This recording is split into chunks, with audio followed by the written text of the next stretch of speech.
బుధవారం రాత్రి ఆకాశంలో గ్రహాలు పరేడ్ చేయబోతున్నాయి. 6 గ్రహాలు ఒకే వరుసలో కనువిందు చేయబోతున్నాయి. ఈ షష్టగ్రహ కూటమిని ప్లానెటరీ అలైన్మెంట్ అంటారని ఖగోళ నిపుణులు అంటున్నారు. ఈ అరుదైన దృశ్యాన్ని అమెరికా, మెక్సికో, కెనడా, భారత్లో చూసేందుకు అవకాశం ఉంది. ఈ నెల 22న వినీలాకాశంలో అద్భుత దృశ్యం ఆవిష్కృతం కాబోతోంది. ఒకే వరుసలోకి 6 గ్రహాలు వచ్చి కనువిందు చేయనున్నాయి. వాటిని ఎలాంటి బైనాక్యులర్ల సాయమూ లేకుండానే నేరుగా చూసేందుకు అవకాశం ఉంటుంది. ఈ నెల 22వ తేదీ నుంచి 31వ తేదీ వరకు గ్రహాలు ఒకే కక్ష్యలో పెరేడ్ చేయబోతున్నాయి. ఇలా గ్రహాలు ఒకే వరుసలో రావడం చాలా అరుదని శాస్త్రవేత్తలు చెబుతున్నారు.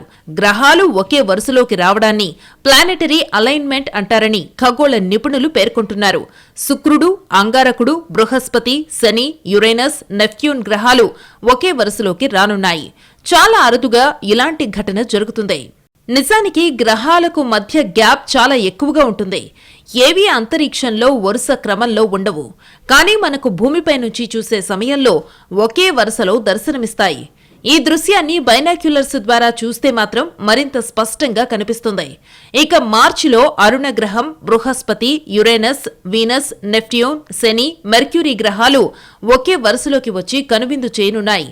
దీన్ని గ్రేట్ ప్లానెటరీ అలైన్మెంట్ గా పిలుస్తారు. ఈ ఖగోళ విందును టెలిస్కోప్ సాయం లేకుండా చూడొచ్చు. కానీ స్పష్టంగా 4 గ్రహాలు మాత్రమే కనిపిస్తాయి. నెప్ట్యూన్, యురేనస్ గ్రహాలను చూసేందుకు టెలిస్కోప్ అవసరమవుతుంది. రాత్రి 8:30 నుంచి ఆకాశంలో ఈ అద్భుత దృశ్యం ఆవిష్కృతం కాబోతోంది. ఆ సమయంలోనే గ్రహాలన్నీ ఒకే వరుసలో కనిపిస్తాయి.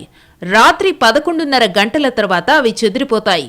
కానీ బృహస్పతి, మార్స్, యురేనస్ గ్రహాలు మాత్రం కనిపిస్తాయి. ఆ తరువాత అవి కూడా కనిపించవు.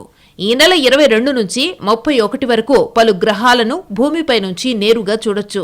శని, బుధుడు, నెప్ట్యూన్ సూర్యాస్తమయం సమయంలో సూర్యుడికి దగ్గరగా వెళ్తాయి. మెర్క్యూరీ, శని, నెప్ట్యూన్ సూర్యుడికి చాలా క్లోజ్ గా వెళ్తుంటాయి. బృహస్పతి, అంగారకుడు, యురేనస్ మాత్రమే కొన్ని వారాల పాటు అలాగే ఉంటాయి. ఈ అరుదైన దృశ్యాన్ని అమెరికా, మెక్సికో, కెనడా, భారత్లో చూసేందుకు అవకాశముంది. జనవరి 22 నుంచి 31 వరకు మాత్రమే ఇవి స్పష్టంగా కనిపిస్తాయి. పూర్తిగా చీకట్లో ఉండి చూస్తే ప్లానెట్స్ క్లియర్గా కనిపిస్తాయి. టెలిస్కోప్ ఉంటే ఇంకా క్లారిటీగా కనిపించే అవకాశం ఉంటుంది. ఈ ఖగోళ వింతను మీరు మిస్ కాకండి.